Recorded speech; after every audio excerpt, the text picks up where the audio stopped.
Paul. So this is just a very good example of how the V1 branded academy concept can work. So we look at one of the lessons that I teach here, a young lad called James Skirrow. So when we look at the initial couple of videos we take of him here, we can just give you an example of how it works. So when we look at James's swing path, when we get the movement of the club coming back, he swings it a long way underneath that swing plane, picks his arms up, gets it in quite a disconnected position at the top there, so the club gets quite a long way across the line at the top of the swing there.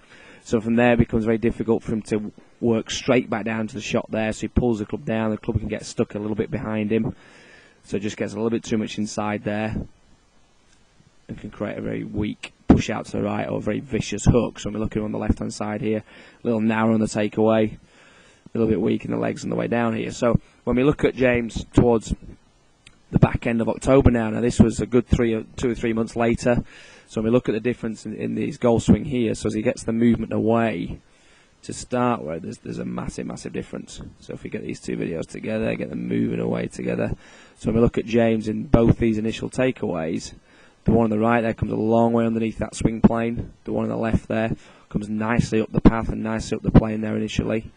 So as he wind them both up to the top of the swing here, huge difference in where his arms and club are. So on the left hand side there's a lot more playing with the shaft of the club, it's not as steep, his arms are a lot more rotating around his body, so his shoulders keep turning.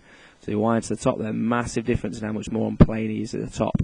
You know, James is a +1 handicap, he's a good player anyway, but the difference that can make him on the left is huge. So as he winds into downswing, everything just drops back down onto plane, doesn't get it stuck behind him as much, and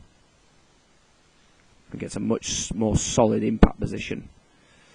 So you can see the difference we can see with James. You can see the concept in terms of how it works. We can also put James up against a tall player, so we can look at him against Retief Goosen here, Luke Donald, any of these players in terms of McIlroy, any of these guys, so you can get a good idea of how it works and what it does. So it's just a little bit of an idea for you. Have a look at it, see what you think, and we'll have a chat about it. So thanks, Paul. Take care.